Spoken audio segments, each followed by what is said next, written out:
Welcome back, everybody. Haley Gibson here. Today I'm going to talk to you a little bit about the calcium myth. Unfortunately, many people have been misled to believe that a diet low in calcium is the culprit for degenerative bone diseases such as osteoporosis. The elder population, especially postmenopausal women, are recommended to take calcium. Unfortunately, research has completely debunked this recommendation. Countries with the highest calcium consumption actually have the highest rates of osteoporosis. The United States is one of these countries. A recent meta-analysis published in the British Medical Journal actually showed that calcium supplementation increases the risk of heart disease. So before you dive into this topic, I just want to let you know who you're listening to. As I said before, my name is Haley Gibson. I'm a functional nutritionist as well as registered nurse. I did work in a hospital, but found that the hospital just really wasn't doing a good job of getting to the root cause of my patients' problems, and I became very passionate about helping my patients get to the root cause of their problems instead of sending them home on medications and that being the end of their health journey. So medicine is great when it is needed, when it's necessary. However, I have found much more fulfillment out of helping people understand why it is that they have disease to begin with. So anyway, these are a couple pictures I threw together real fast. Up in the top left corner, that's myself with my parents acting goofy the day I graduated nursing school, one of the best days of my life. Down below that, you can see a picture of myself with my fit family, is what we call ourselves. We keep each other motivated, working out, and staying active in our community, eating healthy, and just really formed great friendships out of all these get-togethers. So that was us spending Thanksgiving together. In the middle there, you have myself with Brett. We were riding four-wheelers and dirt bikes that day, just having a little bit of fun. And then over to the right, you can see myself with Brett at his fire station. I had gotten off work that day and gone to visit him. I believe it was his birthday. It was some event, but I went to go see him. He's a firefighter paramedic, and I'm super proud of all that he does. So let's talk about calcium. Calcium actually needs multiple other nutrients to be absorbed and utilized properly, such as vitamin D and magnesium, both of which the majority of America is deficient in due to diet and lifestyle choices. Many forms of calcium supplementation, such as coral calcium, oyster shell calcium, calcium citrate, and calcium carbonate, are not metabolized well in the body. These forms of calcium are not tolerated, and they actually form small rocks that get deposited into the soft tissue structures of the body. These can end up turning into kidney stones or depositing into the spine or depositing into the heels and causing little spurs. Most of the time, calcium deposits become painful eventually. They're not fun to have. Also, another downfall, certain bacteria and parasites can even use these forms of calcium to form little protective shells around them, which can further exacerbate any current health issues. The longer that these bacteria are able to hide from being taken care of, the more we're going to see things like toxin overload, liver congestion, leaky gut, adrenal fatigue, digestive issues, etc. Bacteria and parasite overgrowth is very dangerous and unfortunately very common in our society today. Vitamin D and vitamin K are essential for calcium mineralization into bone. So let's just talk a little bit about this diagram here. You can see calcium, we ingest it. Then vitamin D actually acts on calcium and turns this into something called osteocalcin. Osteocalcin is responsible for building up bone.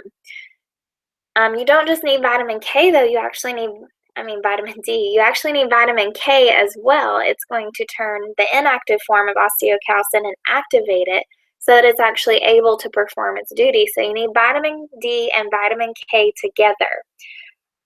These are very essential for the creation of bone.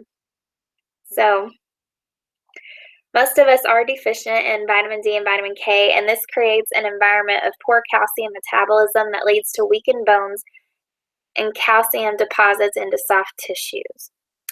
So down below, this is our vitamin D3 K2 Power. I personally take this supplement. So I did take just vitamin D that did not have K in it, and I got tested this year and realized, oh my gosh, I am deficient in vitamin D, but I've been outside. I don't understand how I can be deficient in vitamin D. Well, we actually need 30 minutes of exposure to our trunk areas, like our thighs and our stomachs and our backs, in order to get the amount of vitamin D we need. And I don't know about you, but with this 30-degree weather, I am not sitting outside with my stomach showing. It's too cold for that. So the vitamin D supplement I was taking did not have any K in it the way that I needed to. So I switched over, and my value has actually come back up. So that's great. Definitely get a vitamin D supplement with K in it. All right, moving on. So this just goes over foods to strengthen your bones. The bones also need a good mix of essential minerals and fatty acids for healthy bone function. This includes plant-derived magnesium and silica, as well as animal forms of saturated fat and the long-chain omega-3 fatty acids EPA and DHA. The best forms of silica come from cucumbers, celery, bell peppers, horsetail, nettles, oat straw, and alfalfa. Magnesium comes from many different sources, including nuts, seeds, legumes, and green vegetables. The best source of magnesium is raw organic cacao nibs and highly quality dark chocolate. Another powerful form of essential minerals is found in Himalayan pink salt. This salt provides ideal mineral ratios for optimal absorption and usage in the body. Sea vegetables such as kelp and sea algae like chlorella are also fantastic sources of bone-building nutrients. The best form of calcium and bone-building nutrients come from leafy green vegetables, raw milk products from 100% grass-fed cows and goats. So pasteurized forms of milk and grain-fed animals provide inflammatory fatty acid ratios and other metabolites that promote calcium mineralization into our vessels. Basically, the difference between a conventional and a grass-fed cow is the omega-6 to omega-3 ratio. Grass-fed cows are fed what they were supposed to be fed, grass. So they are getting lots of omega-3s into their bodies, and we need both omega-6 and omega-3s, but we aren't getting the amount of omega-3s that we need just because of what our food sources are ingesting. That's why we want our chicken to be pasture-raised and organic, and that's why we want our beef to be 100% grass-fed and not conventional beef that is just fed fattening grains and all these inflammatory foods just so that they get bigger and the industry can make more money off of them. Anyway, so the best forms of calcium, we want to get raw 100% grass-fed cheese. You can get cow and goat sources for this. So if you do have a dairy intolerance, however, I would recommend that you do things like stick to the leafy green vegetables, do chlorella, seek other sources of omega-3 fatty acids such as olive oil. That should also be organic and unrefined olive oil. So raw cheese and fermented drinks are really great. Amasi, really great. These are all great sources of vitamin D, K, calcium, magnesium, zinc, and omega-3 saturated fats. All right, well, I guess that's all I have to say about that. So let's talk about testing.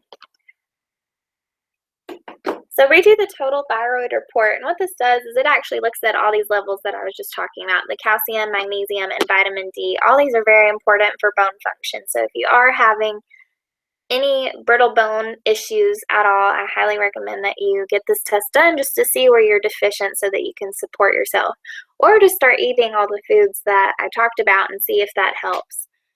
If not, you may have something else going on. This test could also find indicators for low stomach acid, congested liver, thyroid dysfunction,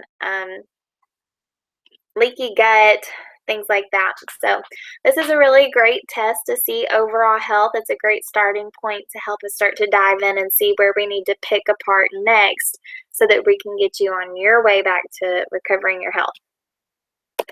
So this is myself and Dr. Jockers. We do work with people locally and long distance via Skype or over the phone.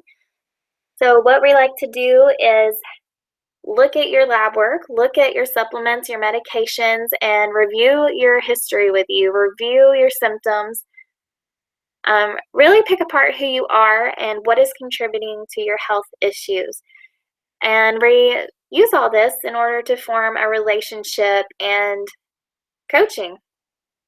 We help make customized plans with nutrition as well as supplementation to help people get their health back. It's a lot of fun. I really enjoy what I do.